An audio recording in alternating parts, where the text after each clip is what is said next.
thinner tubing. Perfect. Let's get to it. Welcome back, guys, to another video here. We're going to be testing out the titanium 125, kind of going through all the different thickness materials that I've got. It's all just going to be regular steel. So we're going to be going through a couple thicknesses, including 18 gauge, then 16 gauge, 14 gauge, 11 gauge, which that is 1/8 inch square tubing. Then bump it up to the max that it says it can do, 3/16, and I did find some 1/4 inch stuff lying around. We'll throw it down. I'm sure it will weld, but obviously you probably wouldn't want to do anything structural with it, or nothing your life depends on it, that's for sure. Let's get started. According to the chart, it says for 18 gauge that, we can pop it up and see just to verify. You may or may not see that. Nope, you can't. Oh well. 18 gauge is 3.5 and B.5 to C. So that's what we'll start out with.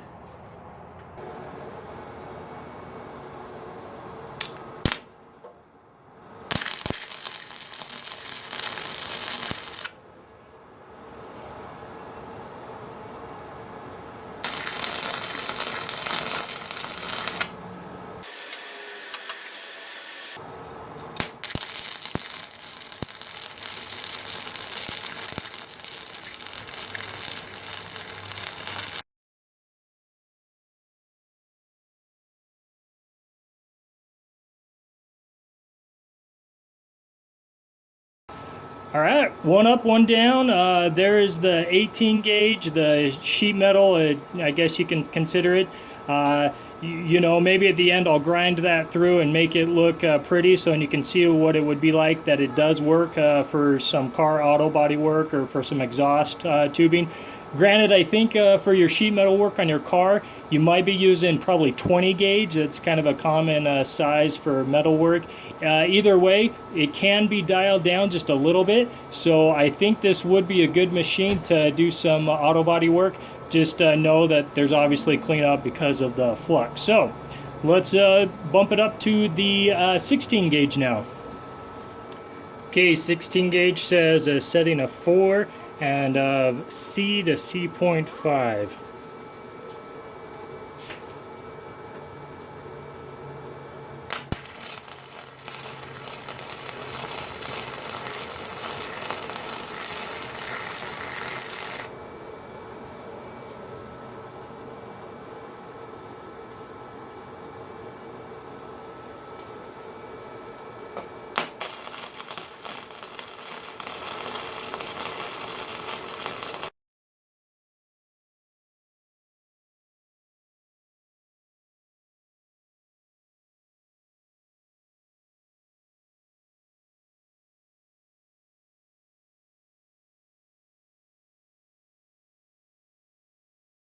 So here's the 16 gauge. If you can tell right about there, I burned through, and so I turned it down just slightly. Didn't have a problem after that. I should have known. I probably should be doing these at about half notch down from these settings, and that's just because, look, these are some small little pieces. The heat is not being able to be dissipated that well, you know, just being a couple little short stubs. But once it's turned down, it turns out pretty good. You know, I'm not too disappointed with those ones. Okay guys, before we get to that, I want to show you what I've been talking about for the nozzle gel. So if you notice with the flux core welding, there's lots of splatter. You know, it throws out all those little balls and dingleberries all over. So is I going to zoom in on that? So on the tip, it starts collecting all that kind of stuff, and if you let too much get on there, then it will stick to the wire and it won't come out. So that's why every once in a while you just dip it in the nozzle gel, and if you got a wire brush, you can kind of just clean off the tip, and voila. Man, quit zooming. Voila, it's nice and clean and you're ready to go again.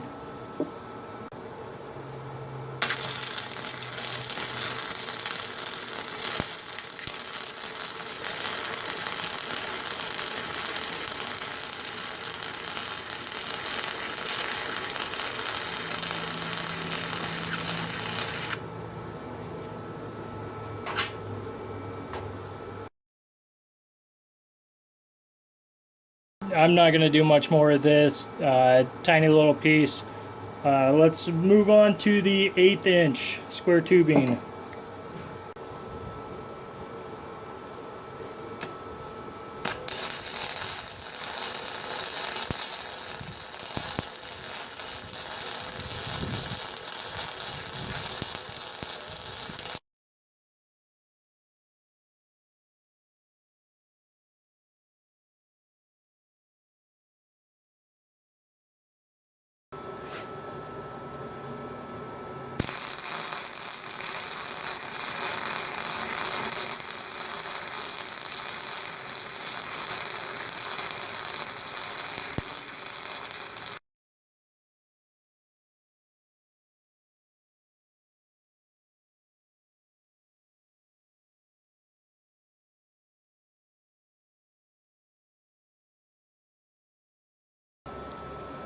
Alright, that's the 1/8 inch. Not really sure what happened down there, but the rest of the weld looked pretty good.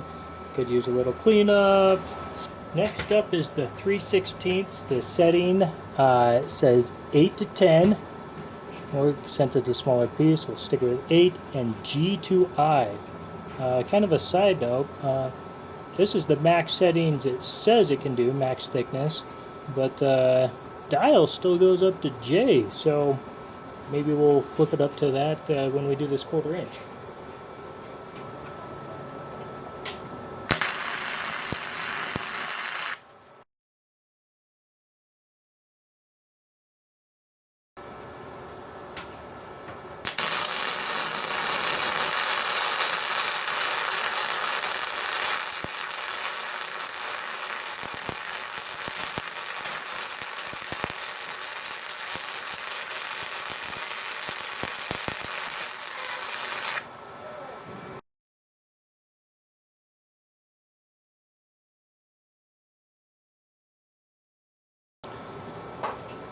I think you did the 3/16 just fine and dandy.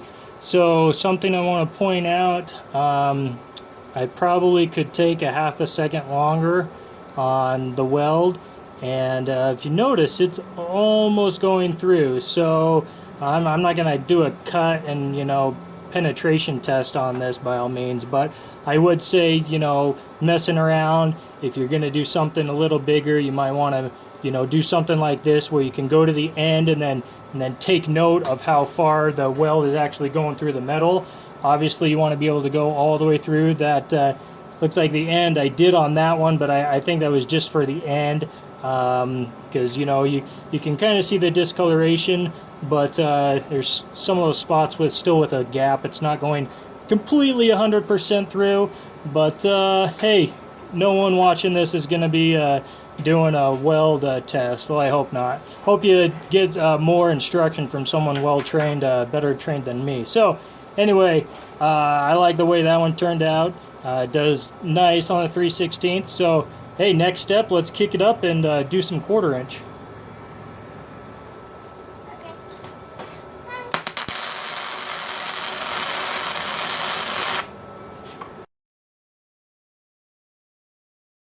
I can look at it.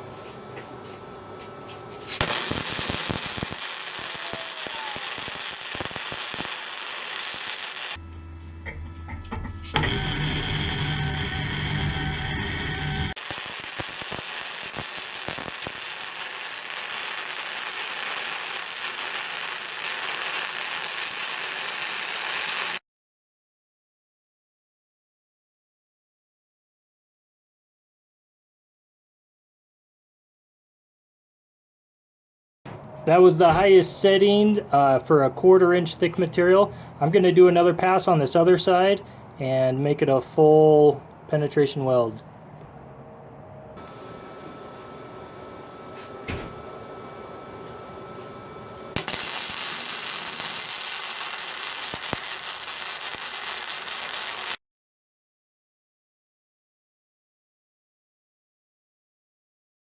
Well, there you have it, folks. The wide range of thicknesses the titanium 125 says it can do. Everything from 18 gauge on up to 3/16 and a little extra with the 1/4 inch.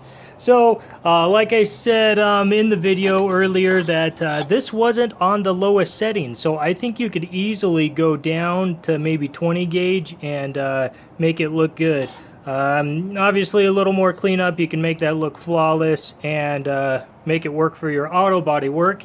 Bumping it up, I don't know, for some reason this weld turned out so stinking shiny. It actually looks really pretty. I like it. I don't know, all I did was use the wire wheel on it. Anyway, there's so what was this, 18 gauge, 16 gauge, 14 gauge, sorry, that's all I had for that little piece. This tubing, it's 1/8 inch square tubing. It's actually what I did a majority of my go-kart with. And I think that you'd have no problem doing up a sweet go-kart frame with this welder. A couple other welds I did with that one, and this is the max thickness. It says on the machine is 3/16. Have no issues. I will probably suggest, if you are going to do something structural, like your life's dependent on it, well, first of all, hopefully I'm not your instructor, and second, I would probably throw another pass on the other side if possible. And for the 1/4 inch, I was able to get all the way through. You probably can't see it. I did do a second pass, and that is still hot. Side note, when you weld, it gets hot. Where's my glove?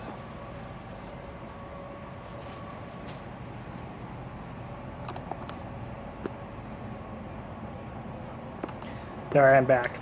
So I did do the second pass on the back side. Was able to get all the way through. If it's maybe or maybe not going to zoom in. Either way. So if someone says it can't do 1/4 inch, well, tell them it can. Just remember, it is maxing out the machine, and you will most likely need to do a couple passes. Not that big of a deal. Just probably won't be able to do up an entire trailer. Well, you can. It's just you're going to be hitting the duty cycles here pretty quickly with it. Anyway, I'm really pleased with this machine. I like it. It's a great starter welder. The titanium line of welders at Harbor Freight, they've sure stepped up. I love the size. The whole inverter technology makes it great. So thanks for watching, and we'll see you next time.